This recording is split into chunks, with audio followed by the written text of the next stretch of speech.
Royal weddings today are huge media events. Hundreds of millions of people from all over the world watched the royal wedding of Prince Charles and Princess Diana in 1981, as well as those of their sons Prince William in 2011 and most recently Prince Harry in 2018. Despite being seen by far fewer people, the royal weddings of medieval Europe were in many ways much more important than these modern royal weddings. In an age when all land, including entire countries, was inherited, these marriages brought together huge areas of land. Some European countries today owe their existence to medieval royal marriages. In this video, we will look at the royal marriages which united Britain, Spain, the Habsburg territories, and Scandinavia. The most important royal wedding in British history was that of Princess Margaret of England with King James IV of Scotland, which took place on August 8, 1503 at Holyrood Abbey in Edinburgh. Despite the significance of this event in British history, in 1768, the roof collapsed on the abbey where it took place, and it was never replaced, leaving the abbey in its present ruined state. Upon the death of Margaret's niece, the Virgin Queen Elizabeth I of England, on March 24, 1603, Margaret and James's great-grandson, who was already reigning as King James VI of Scotland, succeeded Elizabeth as King James I of England.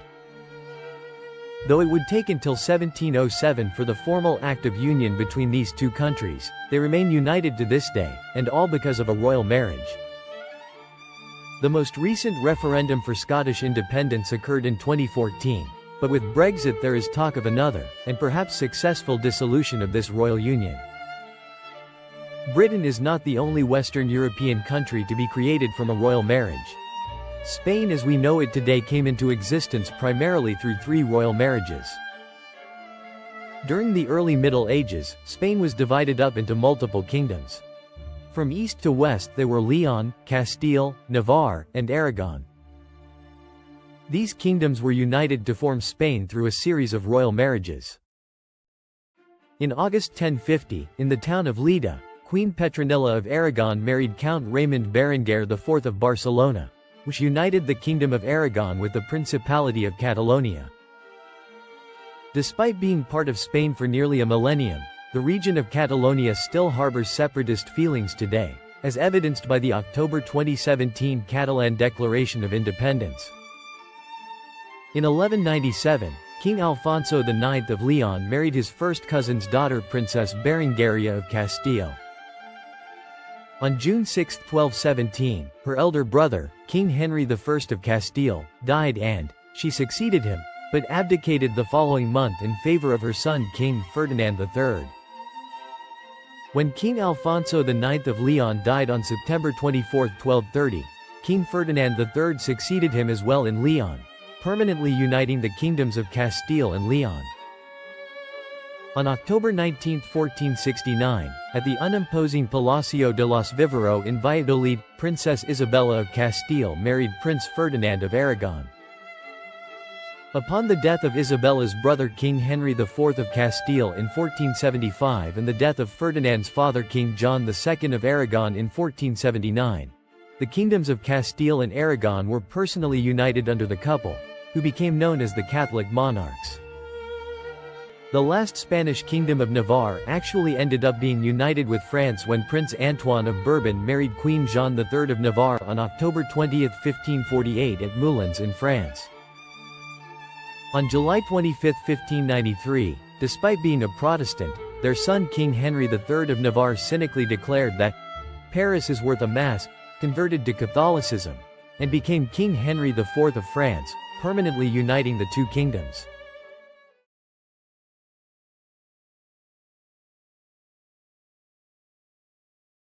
The Habsburgs were the most successful dynasty in history at using marriages to consolidate territory.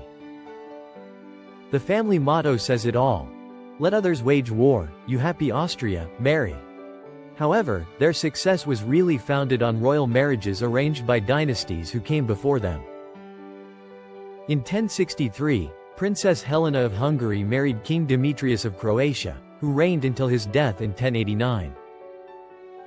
8 years later, at the Battle of Gvozd Mountain, Helena's nephew King Kaloman of Hungary defeated King Petar of Croatia, uniting the two kingdoms. For over 1,000 years Germany was not a unified country, but a patchwork of small independent states. They all owed allegiance to the Holy Roman Emperor, who was also King of Germany. One of the largest states was the Kingdom of Bohemia, roughly the modern-day Czech Republic.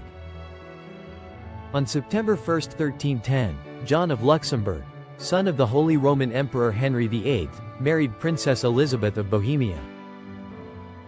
John died on August 26, 1346 at the Battle of Crécy during the 100 Years' War, and was succeeded by his son Charles.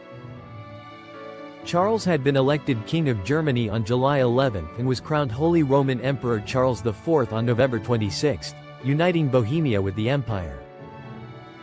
In 1370, King Louis I of Hungary succeeded his uncle as King of Poland. Upon Louis's death on September 10, 1382, he had no sons, but 2 daughters. His kingdoms were divided. The elder daughter Mary became Queen of Hungary and the younger daughter Hedwig became Queen of Poland.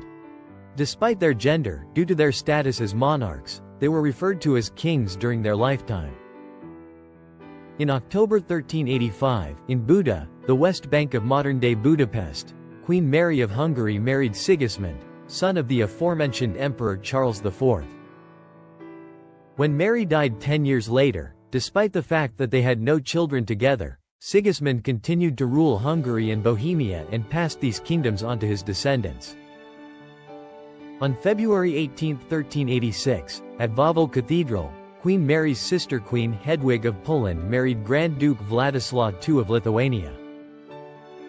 He was the last pagan ruler in Europe, and their marriage laid the foundation for the Polish-Lithuanian Commonwealth, which would become the largest country in Europe in its day.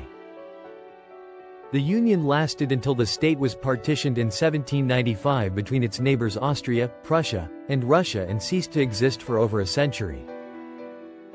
It is at this point that the Habsburgs enter the scene to take advantage of the royal marriages of union that have occurred previously. On May 26, 1521 at Linz, Austria, Ferdinand Habsburg, Archduke of Austria married Princess Anne of Bohemia and Hungary, a great-granddaughter of the aforementioned Emperor Sigismund I on August 29, 1526. Anne's brother King Louis was killed at the Battle of Mohacs by the invading Ottoman army of Suleiman the Magnificent, who took over most of the Kingdom of Hungary. Ferdinand set himself up as his brother-in-law's successor, and the Habsburgs would continue to rule a united Austria, Hungary and Bohemia until World War I.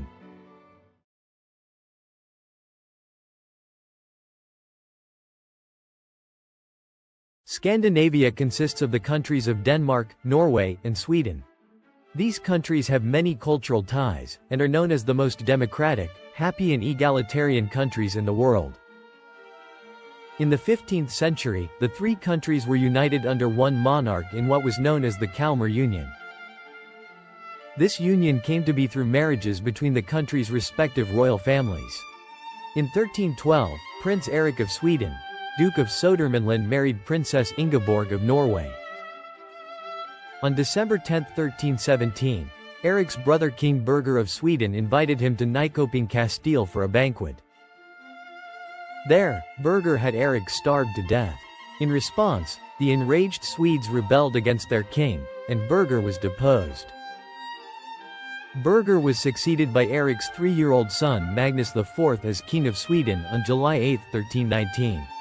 Ingeborg's brother King Håkon V of Norway had died in May of that same year, and in August, a month after he had been proclaimed King of Sweden, the 3-year-old King Magnus IV was also declared King of Norway, uniting the two countries. In 1363, at Copenhagen Cathedral, King Magnus IV's son King Håkon VI of Norway and Sweden married Princess Margaret of Denmark.